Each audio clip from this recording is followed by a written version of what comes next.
तो स्टार्ट करते हैं आज हम आपको रिवीजन लेक्चर, जिसमें हम बात करते थे आपके सबसे पहले कि ट्रांसफॉर्मेशन क्या है। 2D ट्रांसफॉर्मेशन की बात हुई थी, जब हमने कहा था आपसे कि ट्रांसफॉर्मेशन जब 2D प्लेन पे होता है तो उसको 2D ट्रांसफॉर्मेशन कहते हैं। तो transformation is the process by which we can change the shape, position and direction of any object with respect to any object with respect to any coordinate system background by translation, rotation, scaling and reflection। तो इस पे हमने सबसे पहले आपको बताया था कि ट्रांसफॉर्मेशन जो है 2 टाइप का होता है, geometric transformation and coordinate transformation.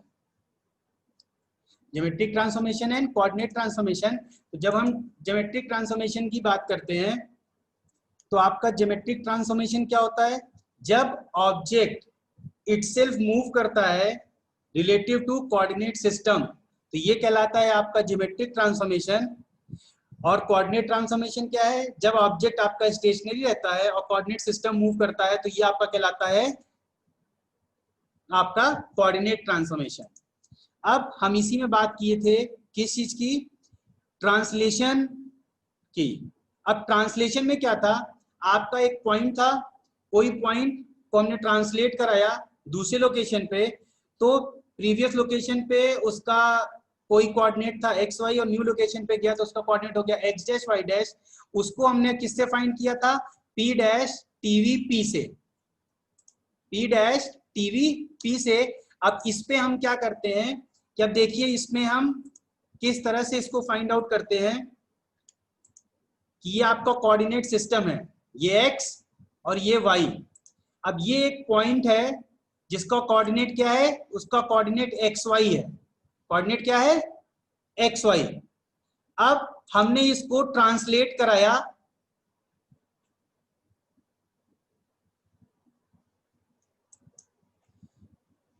तो हमने इसको क्या किया, ट्रांसलेट कराया सम लोकेशन पे tx एंड ty डिस्टेंस पे, जिसका न्यू कोऑर्डिनेट पोजीशन क्या हो गया, p dash x dash y dash. Okay, clear हो रहा है? Yes sir. p dash x dash y dash. अब यहां देखिए हमने क्या किया, ये जो था ये आपका हमने परपेंडिकुलर ड्रॉप किया x एक्सिस और y एक्सिस पे, तो ये आपका क्या है, ये x हुआ, ये आपका tx था x डायरेक्शन में ट्रांसलेशन यूनिट tx, और ये आपका x डैश है। इसी तरह आपका ये y डैश, ये y एंड देन ये ty। अब क्लियर कट अगर आप यहाँ पे डायग्राम में देखें तो आपका x डैश यहां से यहां तक है, और ये आपको क्या समझ में आ रहा है, ये क्या है, x प्लस tx। इसी तरह ये y डैश है और क्या हो रहा है, y प्लस ty। अब यहाँ पे आप ध्यान दीजिए, x dash is equal to x plus tx and y dash is equal to y plus ty। अब इसको जब हम मैट्रिक्स फॉर्म में रिप्रेजेंट करते हैं तो क्या कहते हैं उसको, 1 0 tx 0 1 ty एंड 0 0 1। ये जो आपका tx और ty है, यही आपका ट्रांसलेशन ट्रांसफॉर्मेशन की यूनिट्स होती हैं। कि अगर कहा गया आपसे कि 2 यूनिट x डायरेक्शन में और 4 यूनिट y डायरेक्शन में, तो tx आपका 2 हो जाएगा, ty आपका 4 हो जाएगा। और इसी को हम ये इक्वेशन में पुट करते हैं, जब p dash is equal to tvp, तो ये आपका जो रिक्वायर्ड ट्रांसफॉर्मेशन पॉइंट है x डैश y डैश 1, और ये आपकी ट्रांसलेशन मैट्रिक्स, और ये xy1 ये आपका ओल्ड पॉइंट है, ये ट्रांसलेशन मैट्रिक्स है, और ये आपका न्यू पोजीशन है। जब इसको आप अप्लाई मैट्रिक्स मल्टीप्लिकेशन करते हैं तो आपको न्यू कोऑर्डिनेट सिस्टम मिल जाता है। ठीक है, तो ये था आपका ट्रांसलेशन जो हमने फर्स्ट लेक्चर में आपको बताया था। अब हम बात करते हैं किसकी, रोटेशन ट्रांसफॉर्मेशन की, जिसको हमने आपको पिछले लेक्चर में आपसे डिस्कस किया था। ठीक है, तो रोटेशन ट्रांसफॉर्मेशन क्या है, अगर कोई पॉइंट है उसको हम सम एंगल रोटेट कराते हैं, तो जो न्यू लोकेशन मिलेगी वो लोकेशन क्या होगी, उसको हम फाइंड आउट करते हैं किससे, रोटेशन ट्रांसफॉर्मेशन से। ठीक है, तो यहां भी क्या है, वही इक्वेशन है, p dash is equal to r theta पे। अब वहां tv थी, tv क्या था, tv आपका था ट्रांसलेशन मैट्रिक्स, यहाँ r थीटा है रोटेशन मैट्रिक्स। तो p और इनिशियल एंगल जो है वो अल्फा है, ये हम डायग्राम पे आ रहे हैं यहाँ पे, तो आपको क्लियर कट बताते हैं डायग्राम पे। अब यहाँ पे ये आपकी एक्सिस है, एक्स एक्सिस वाई एक्सिस, ये लाइन है और ये पॉइंट है जिसके कोऑर्डिनेट एक्स वाई है। इसका इनिशियल एंगल क्या है? इनिशियल एंगल अल्फा है। अब हमने इसको रोटेट कराया क्या? Theta degree. Theta degree rotate कराया तो इसकी न्यू पोजीशन हो गई। ये न्यू पोजीशन क्या हो गई? P dash X dash Y dash, ये इसकी न्यू लोकेशन हो गई। अब ये जो था ओ से लेके पी तक, ये आपका क्या है? आर। ये डिस्टेंस आर है और ये फिक्स है। जब हम रोटेट करा के उसको यहां लाते हैं, डिस्टेंस तो चेंज नहीं होती है, डिस्टेंस चेंज नहीं हुई, रोटेट करा के यहां लाए तो ये P dash X dash Y dash हो गया आपका न्यू लोकेशन। हमने यहां से परपेंडिकुलर ड्रॉप किया। जब परपेंडिकुलर ड्रॉप किया तो वो परपेंडिकुलर आके ड्रॉप हुआ आपके एक्स एक्सिस पे, और ये आपका कहलाया आर साइन अल्फा। कैसे हुआ? Sine alpha is equal to this by this. तो ये क्या हो गया आपका? ये हो गया है आपका आर साइन अल्फा। इसी तरह से ये हो गया है आपका क्या? R cos alpha. सिमिलरली हम नेक्स्ट उस पर आए जो न्यू लोकेशन पे गए थे, तो उससे परपेंडिकुलर ड्रॉप किया तो ये आपका हो गया R sine alpha plus theta. क्या हो गया? R sine alpha plus theta, और उसी के साथ ये हो गया R cos alpha plus theta. अब इसी को यहां हमने आपको शो कराया X dash is equal to R cos alpha plus theta, ये यहां पे शो कर रहा था। अब हमने कॉस अल्फा प्लस थीटा को जब एक्सपेंड किया तो अल्फा प्लस थीटा क्या होता है? Cos alpha plus theta, cos alpha cos theta minus sine alpha sine theta. तो फिर आर से मल्टीप्लाई किया जब, तो R cos alpha cos theta minus R sine alpha sine theta, इसको हमने कह दिया इक्वेशन 1। अब अकॉर्डिंग टू अब फिगर, ये जो फिगर था आपका उससे क्या हुआ? x is equal to R cos alpha. ये देखिए, ये जहां हम कर्सर मूव करा रहे हैं, ये क्या है? ये x था, ये x डिस्टेंस थी, ये क्या है? R cos alpha. ये आया आर कॉस अल्फा, और y क्या था? R sine alpha. तो अगर हम इक्वेशन 1 पे ध्यान दें, x dash is equal to R cos alpha cos theta minus R sine alpha sine theta. तो यहाँ इसमें आर कॉस अल्फा क्या हो गया? आर कॉस अल्फा हो गया x, और आर साइन अल्फा हो गया y। तो x dash is equal to x cos theta minus y sine theta. Similarly अब हम, हाँ क्या हुआ? बोलिए, किसी कोई दिक्कत?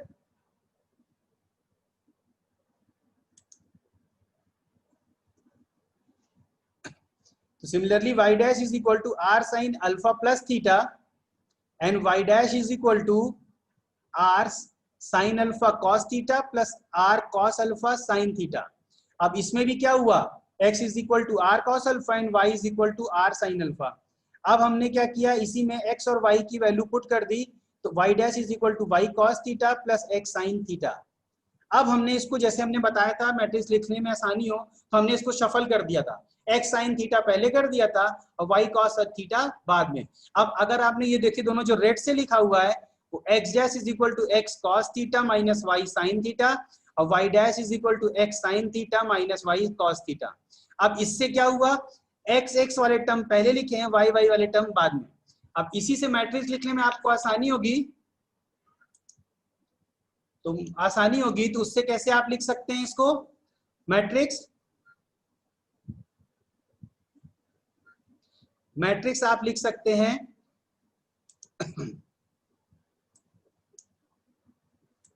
मैट्रिक्स आप लिख सकते हैं R theta is equal to cos theta sine theta minus sine theta cos theta.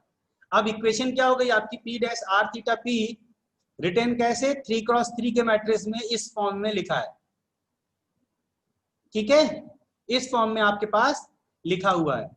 अब ये बताइए कि इतना जितना मैंने अभी तक आपको बताया, इसमें किसी को कोई दिक्कत?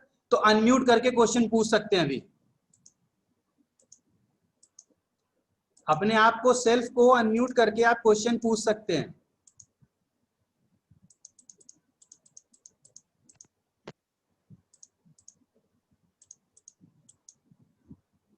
अगर अभी तक में कोई दिक्कत है तो किसी को कोई दिक्कत नहीं? सर ये थर्ड रो में 1 कैसे है?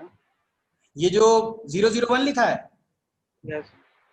ये होता क्या है, जब भी आप स्क्वायर मैट्रिक्स लिखते हैं तो डायगोनल पे चीजें 1 रहती हैं। अब यहाँ पे क्या है, रेस्ट वाले में यहाँ पे आपकी क्या थी, एक्स और वाई की लोकेशन, एक्स और वाई की जो वो थे आपके कोफिशिएंट थे, वो फिट थे। तो थर्ड रो में कुछ नहीं था, तो वहां पे आपको डायगोनल मैट्रिक्स को फिल करने के लिए वहां पे 1 फिट करते हैं।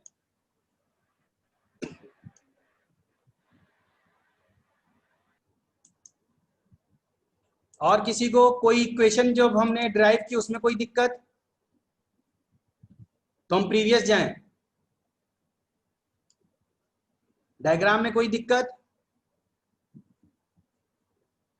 अगर कोई दिक्कत नहीं है तो उसको बोलिए कि कोई दिक्कत नहीं है।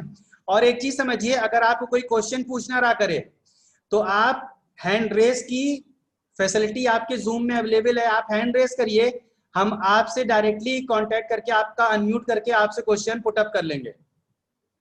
आप चेक करिएगा, उसमें एक हैंड रेस करने की फैसिलिटी है, तो वहां से आप हैंड रेस कर सकते हैं और हम आपको अनम्यूट कर देंगे, देन आप हमसे क्वेश्चन पुट अप कर सकते हैं। ओके,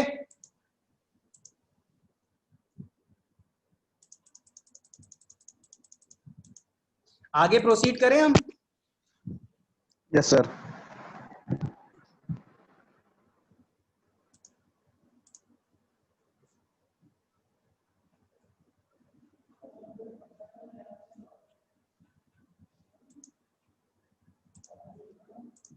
चलिए, इसके बाद हम आगे प्रोसीड करते हैं। तो ये एक क्वेश्चन है आपके लिए जो हमने उस कल आपको ऐसे ही ओरली बताया था। तो ये क्वेश्चन है, इस क्वेश्चन में क्या है, a line segment with starting point as 0 0 and ending point as 4 4। मतलब यहाँ पे x old और y old क्या है आपका 4,4 और apply 30 degree rotation anti clockwise. 30 degree rotation means theta क्या हो गया आपका 30 डिग्री हो गया, और anti clockwise means positive, anti clockwise means positive. तो मैट्रिक्स फॉर्म में हमने जब इसको रखा, x new y new is equal to cos theta minus sin theta cos theta, x old y old.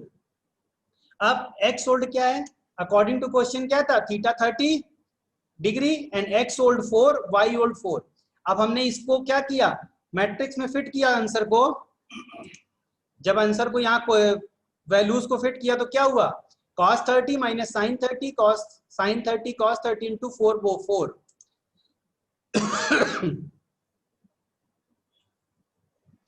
अब जब हमने मैट्रिक्स मल्टीप्लाई की तो आपको क्या मिला, यहाँ पे 4 into cos 30 minus 4 into sine 30, 4 into sine 30 plus 4 into cos 30। तो ये चीज जब हमको मिल गई तो हमने इसको सॉल्व किया। सॉल्व करने के बाद एक्स न्यू वाई न्यू की क्या है 1.46 अपॉन 5.46। तो दो मैट्रिक्स इक्वल कब होती है, जब उसके करस्पॉन्डिंग एलिमेंट सेम होते हैं। तो आपको एक्स न्यू क्या मिला 1.46 और वाई न्यू क्या मिला 5.46। जैसा कि आपको यहाँ डायग्राम में मिल रहा है कि ये पोजीशन थी 4,4, 30 डिग्री का रोटेशन हुआ, इस लोकेशन पे पहुंचा, हमको ये लोकेशन फाइंड आउट करनी थी। ये लोकेशन क्या हुई 1.46 और 5.46। ओके, तो ये आपके नई लोकेशन मिल गई आफ्टर रोटेशन ट्रांसफॉर्मेशन।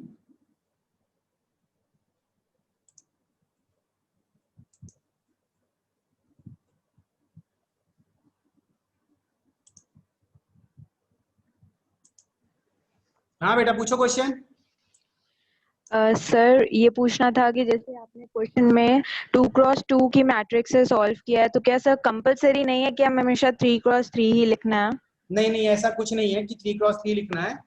आप 2x2, देखिए अभी ये 2D ट्रांसफॉर्मेशन है तो आप 2x2 से सॉल्व कर सकते हैं, और आपके पास 2x2 में सॉल्व करिए तो कोई दिक्कत नहीं। बट ये है कि जैसे आप ट्रायंगल पे जाते हैं या किसी अदर पे जाते हैं तो आपको 3 पॉइंट देना पड़ेगा, तो उस जगह लोकेशन पे आप 3x3 के मैट्रिक्स पे जाएंगे तो आपको ज्यादा बेनिफिट मिलेगा, आराम से सॉल्व हो जाएगा। ठीक है, आप 2x2 पे कर सकते हैं बड़े आराम से। और यही चीज स्क्वायर मैट्रिक्स हम 3x, जब 3D में बात करेंगे तो 3D में आपकी XYZ आ जाएगा, तो वहां पे जब हम स्क्वायर मैट्रिक्स बनाएंगे तो वहां पे एक और 4 क्रॉस 4 की बनेगी रेक्टेंगुलर मैट्रिक्स, तो वहां पे 0 0 1 फोर्थ कोऑर्डिनेट पे चला जाएगा। ठीक है, तो उसमें कोई दिक्कत नहीं, ओके आप 2 सर। क्रॉस 2 से सॉल्व कर सकते हैं बड़े अच्छे से। और कोई दिक्कत?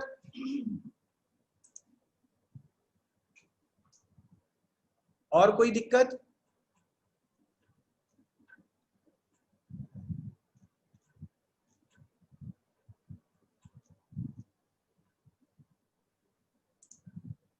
और कोई दिक्कत बेटा? नहीं सर। अच्छा, तो और बाकी जितने भी अभी ये सबके लिए ओपन क्वेश्चन है, जितना भी हमने आपको यहाँ पे बताया है, उस पूरे from rotation translation to rotation, कोई दिक्कत हो तो आप हैंड रेस करके मुझसे क्वेश्चन पुटअप कर सकते हैं। स्लाइड क्लियरली विजिबल थी? Yes sir. तो और कोई क्वेश्चन अगर आपको पुटअप करना है तो क्वेश्चन पूछ सकते हैं। नेक्स्ट टाइम पे जब हम आपको पढ़ाएंगे तब हम आपको कुछ और क्वेश्चंस कराएं नेक्स्ट टाइम पे, या आपको आगे नए ट्रांसफॉर्मेशन पे चले, हम स्केलिंग ट्रांसफॉर्मेशन पे कुछ क्वेश्चन करा दें। और यस सर। Yes sir. चलिए हम ऐसा करते हैं, कुछ क्वेश्चन आपको करा देंगे और एक कुछ क्वेश्चंस की एक लिस्ट बना देते हैं। वो क्वेश्चन हम आपको सेंड कर देते हैं आपके ग्रुप पे आपको करने के लिए, जिससे ये फायदा होगा कि आपकी प्रैक्टिस हो जाएगी आपको क्वेश्चन आंसर करने में, और आपको क्लियर कट हो जाएगा कि कैसे अप्लाई करना है। और कोई चीज? बहुत लोगों ने अनम्यूट किया अपने आप को, कुछ पूछना है?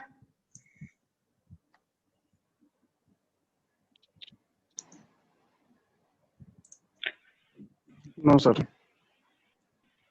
तो इसी के पैरेलल हम आपको बीच बीच में जो है कंप्यूटर ग्राफिक्स की प्रोग्रामिंग भी कराएंगे, जिसके थ्रू आप C या C++ पे कंप्यूटर ग्राफिक्स की प्रोग्रामिंग कर सकेंगे, जिसमें आप ऑब्जेक्ट ड्रॉ करेंगे, ऑब्जेक्ट को मूव कराएंगे, उसको कलर करेंगे। कोई भी ऑब्जेक्ट, मान लीजिए आपने कार बनाई तो कार मूव करेगी स्क्रीन पे, तो आप उस तरह की प्रोग्रामिंग कर सकेंगे। उसको हम आपको आगे के लेक्चर्स में उसको बताते रहेंगे। ठीक है, तो आज के लिए इतना ही। अब हम आपको नेक्स्ट टाइम पे हम आपसे कुछ क्वेश्चंस पे बात करेंगे, और उसी के साथ साथ हम आगे के 2 ट्रांसफॉर्मेशन की बात करेंगे, जिसमें आपके स्केलिंग ट्रांसफॉर्मेशन आएगा और आपका रिफ्लेक्शन आएगा। ट्रांसलेशन रोटेशन आपकी बात हो गई है, तो स्केलिंग एंड रिफ्लेक्शन की बात करेंगे उस पे। एंड देन उसके बाद हम आपसे बात करेंगे किस पर?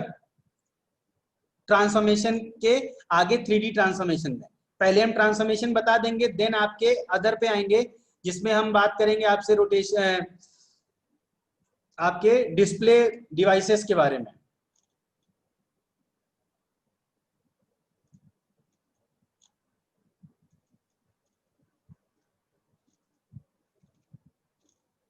ठीक है, ओके सर। गौरव मिश्रा कह रहे हैं कि नोट शेयर कर दीजिए ग्रुप में। आप डोंट परेशान मत होइए, जैसे हम ये लेक्चर्स आगे लेते जाएंगे वैसे वैसे हम आपको जो है चीजें सेंड करते जाएंगे। नोट्स आपको सेंड, जैसे हमने पहले ट्रांसलेशन की भेजी थी, आज हम आपको रोटेशन की नोट्स आपको हम ग्रुप पे सेंड कर देंगे, जिससे कि आप उसको प्रिपेयर कर सकते हैं।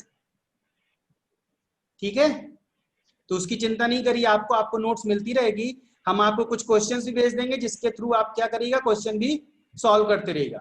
Okay, thank you students.